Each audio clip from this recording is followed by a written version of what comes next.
Hello, once again, audience, and welcome back to MNC Gaming DomiNations. We're over here in boot camp with Tyler, my secondary account. I wanted to go over a couple of videos with you guys. The first one is a head-to-head versus Nomad, aka Arya. Base design. This is how you do it. This is how you do it. Let's just wait and see. Where is it at? I think I kind of like halfway forgot that I was recording. So we're going to go ahead and take it on. That's why you don't double wall. It was double walls once upon a time.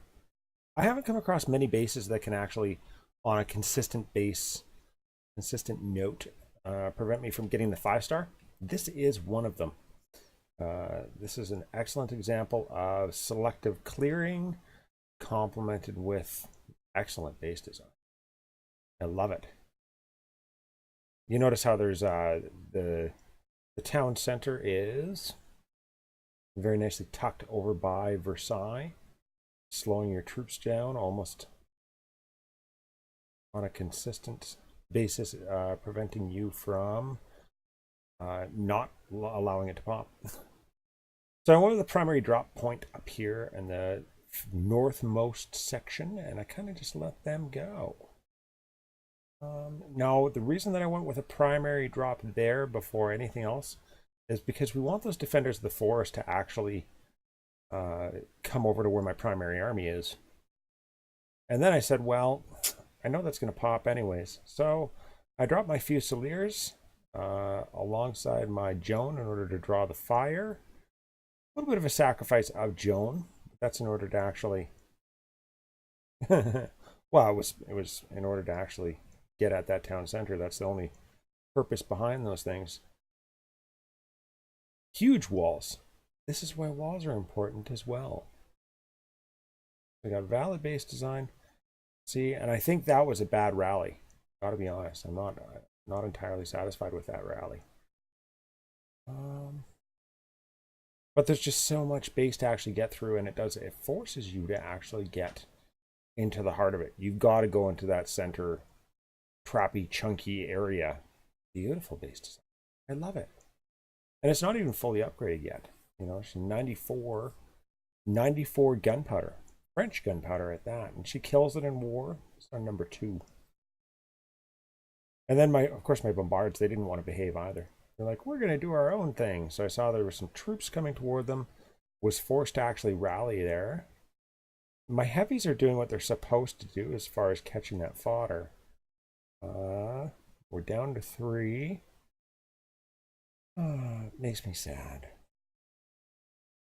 And then, of course, my howitzers and my people all decided they wanted some fodder too. They wanted to be fodder catchers. So there went, I believe that was 2 of my bombards that were gone there. And at this point, there's a minute 17. I know that I can't actually do a forced rally anywhere. That one bombard, he's doing what he's supposed to do. And he's clearing up the northmost buildings and piles of gold up until this last one. And then he decides that he's going to go over. Watch this. Watch this. Here he goes. He's going to get the last one.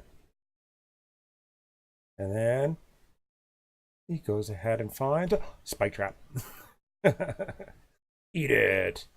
And you can see that the garrisons and the stables are still popping out units as they should. This would be a very, very difficult base for, I feel, a gunpowder to actually handle. So now I'm down to 1 bombard. That's not going to get me through what's remaining. Now, where did we end up going at this point? Got to attack the separate sections of wall. We got Chuck and Larry having a conversation, attacking 2 different walls. Mine's going to fall first. No, mine's going to fall first. They must be brothers. 74% with 11 seconds left. I'm like, you know what? I got to get at least that 4th star, which is 75%. So I went ahead and did a force rally on a house, getting exactly 75%. Very well done. Very well done. Very nice base. Love it. Love it. Thank you very much for going back and forth with your Nomad. If you want to check out Arya's channel, she has run over my base several times.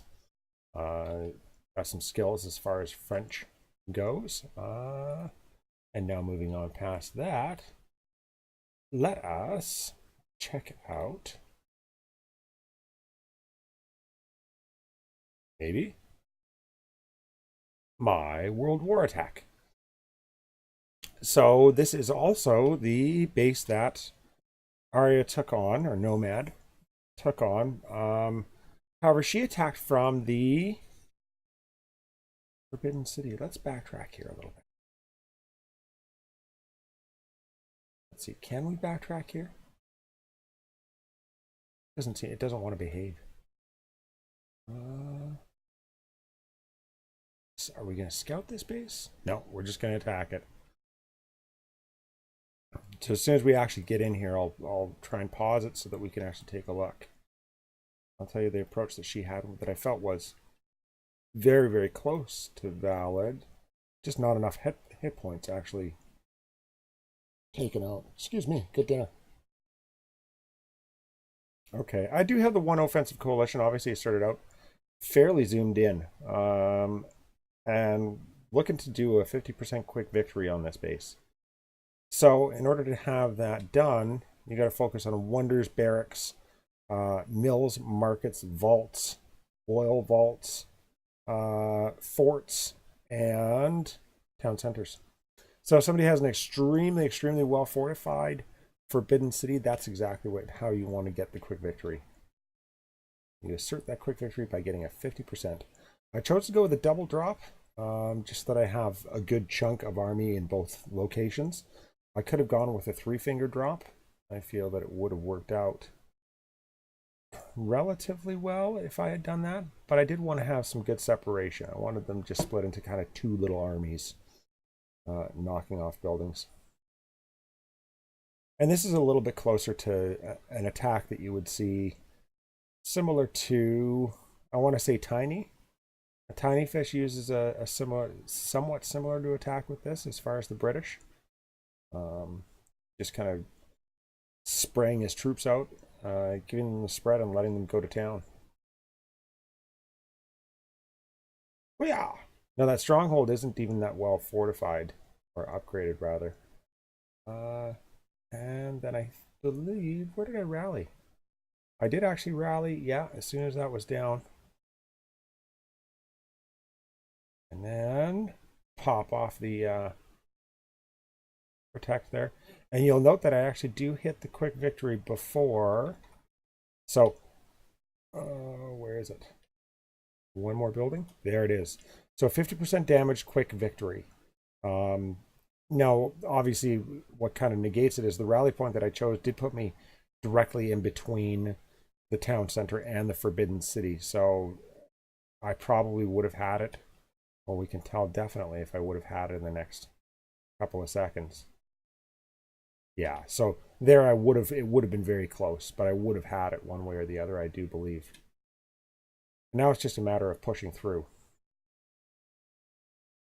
I still have my cleanup crew.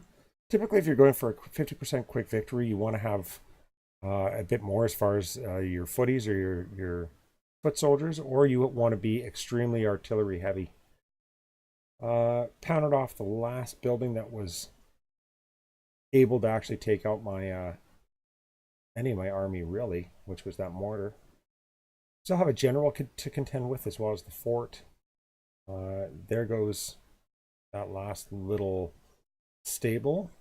Then I think, yeah, I think I dropped my foot soldiers right there. Note on this, do not put spawning buildings directly on the edge of your base. If you're spawning buildings like your garrisons and your stables are on the edge of your base, people can drop 4 to 5 foot soldiers and polish it off before it even spits anything out. It's useless. That just looks like another building at this point. So it's no good. Even though that one is still in range of the fort. It still did manage to do that. And that little level 8 general. Wait, bye-bye. There he goes. So my 14 shooters managed to polish him off with relative ease. And that's it. That's all she wrote. And then I went, oh, I forgot to drop my my extra army. So I did that right there. Ta-da! So there you have it. And she burned through this base, like I said, with ease, just barely having missed that quick victory. But two different approaches to the same base, which is kind of nice to have, I think. And I think that's all she wrote. That's all she wrote. Yeah. I will be on. Don't forget, my base is actually, my primary, Christopher, is hanging out over in the Lone Wolf IA. I'll leave the exact name if you want to go over there and actually accept the challenge and try and knock down my base. Yeah, I'll have a recap on that coming up in a short little while here. But I hope you enjoyed this video. Be sure to click like and subscribe down below.